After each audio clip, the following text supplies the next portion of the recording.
चेहरा और बाल यानी कि स्कैल्प हेयर्स एंड फेस दोनों ही कॉस्मेटिकली बहुत इंपॉर्टेंट होता है। इसलिए एक लार्ज पॉपुलेशन मेल्स की, फीमेल्स की, बच्चों की इस चीज को लेके बड़ी कॉन्शियस और सजग रहती है और यहीं पर एक गलती कर बैठते हैं कि जो चीज समझ में आए उसका प्रयोग कर लिया और ये बैकफायर कर सकता है कभी, और आपको बहुत सारी बीमारियां भी बन सकती हैं, क्रिएट हो सकती हैं, जैसे फेस जल सकता है, स्कैल्प में हेयर्स का लॉस हो सकता है। इस बारे में हमने कई बार short videos and long videos बनाए हैं। अगर आप हमारे चैनल पे नए हैं तो चैनल को लाइक, सब्सक्राइब एंड शेयर करिए और कभी भी कोई क्वेश्चन होता है तो कमेंट सेक्शन में डालिए, हम आपको रिप्लाई जरूर करते हैं। नमस्कार, मेरा नाम है डॉक्टर सुनील कुमार राणा।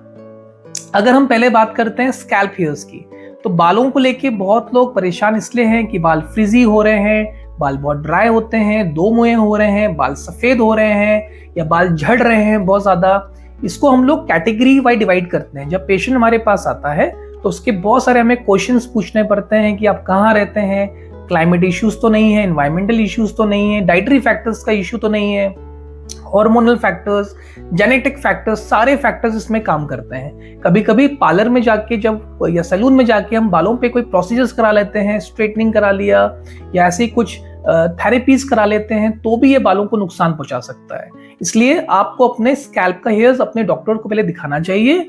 उसके अकॉर्डिंग वो आपको एक ट्रीटमेंट पैटर्न बना सकते हैं कि आपको ट्रीटमेंट की आवश्यकता है भी कि नहीं है। एक दिन में एक नॉर्मल इंसान में 100 बाल टूटना नॉर्मल होता है। इसलिए अगर 100 बाल से ऊपर ज्यादा बाल टूट रहा है तो वो एक इश्यू हो सकता है, लेकिन अगर उससे कम है तो ज्यादा परेशान होने की जरूरत नहीं है। आप रूटीन में बालों को वॉश करते रहिए, रेगुलर वॉश करते रहिए। हम आपको कुछ एक दो शैम्पूज के नाम बता देंगे, उसका आप रेगुलर वॉश कर सकते हैं, चाहे बच्चे हैं चाहे बड़े हैं। बालों पे तेल का यूज नहीं करना चाहिए। अगर हम जरा सर पे तेल लगाते हैं तो सेबोरिक डर्मेटाइटिस नामक स्कैल्प कंडीशन हो सकती है, डैंड्रफ या बच्चों में क्रेडल कैप हो सकता है, इसलिए हमें उसका यूज नहीं करना चाहिए। आप स्क्रैचिंग मत करिए, जितना जरा बालों को छेड़ेंगे, नाखून लगाएंगे, उतनी प्रॉब्लम बढ़ सकती है। बाकी टीलोजन एफ्लूवियम नामक बीमारी, female pattern hair loss, male pattern hair loss जिसको एनोजेनेटिक एलोपेशिया बोलते हैं, लाइकन प्लैनस बीमारी होती है एक, या एलोपेशिया रिएटा नामक एक बीमारी होती है। ऐसी कई बीमारी हमें बालों पे लग सकती है।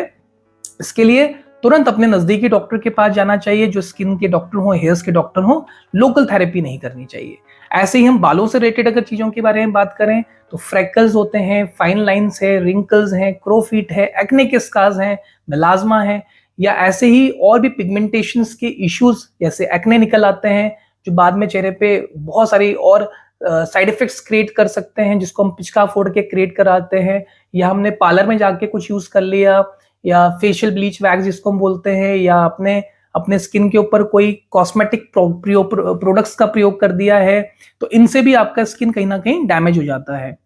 बहुत लोग स्टीरॉइड्स का प्रयोग करते हैं, जिस बारे में हमने कई बार वीडियो बनाया है।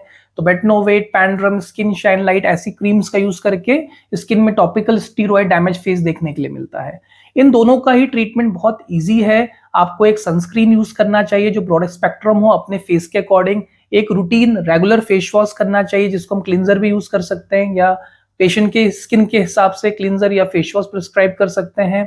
डीपिगमेंटिंग क्रीम्स आपको यूज कराई जाती है। थेरेपीज होती हैं जो बिल्कुल नेचुरल है, जीएफसी थेरेपी, पीआरपी थेरेपी, ये बालों के लिए, चेहरे के लिए हो सकती है। हम डर्मा रोलर थेरेपी का प्रयोग करते हैं, जो बहुत बेसिक चीजें हैं। अगर ट्रीटमेंट की आवश्यकता पड़ती है तभी हम लोग उसमें ट्रीटमेंट प्रोवाइड करते हैं, वरना एक रूटीन अगर हम आपको डाल दें कि एक मॉइस्चराइजर डाल दिया, एक सनस्क्रीन डाल दिया, एक फेस वॉश डाल दिया, रूटीन क्रीम डाल दी, इतना मोर देन इनफ होता है। हाइलुरोनिक एसिड, नियासिनामाइड, आर्जिनाइन, ऐसे बहुत सारे सीरम्स आज की डेट में आ गए हैं, विटामिन सी सीरम्स आ गए हैं। ये भी अगर हम प्रोवाइड करते हैं तो ये भी नेचुरल तरीके से आपके फेस में काम करता है। फेस पे बाकी अगर कोई बीमारी होती है, जैसे कि लाइकन प्लैनस पिगमेंटोसिस, एक ऐसी बीमारी जो पूरे चेहरे को डार्क ब्लैक कर देती है या कभी कभी हल्का ग्रेइश ब्राउनिश कलर कर देती है, ऐसी बीमारी को लोग मेलाज्मा समझ लेते हैं। इसलिए कई झाइयों का ट्रीटमेंट कर रहे हैं लेकिन बीमारी ठीक नहीं होती है। इसलिए आपको हरदम याद रखना है, चाहे फेस से रिलेटेड कोई दिक्कत हो, चाहे बालों से रिलेटेड कोई दिक्कत हो, अपने चमड़े के डॉक्टर के पास जाके ही आपको दिखाना चाहिए, बिकॉज आपको डायग्नोसिस वहीं से मिलेगी कि एग्जैक्टली ये रोग है क्या। अगर कोई भी आपको क्वेश्चंस होंगे इस बारे में कि बालों से रिलेटेड या चेहरे से रिलेटेड, कालेपन से रिलेटेड, आप हमें कमेंट सेक्शन में जरूर बताइएगा, मैं आपको जरूर रिप्लाई करूंगा। धन्यवाद।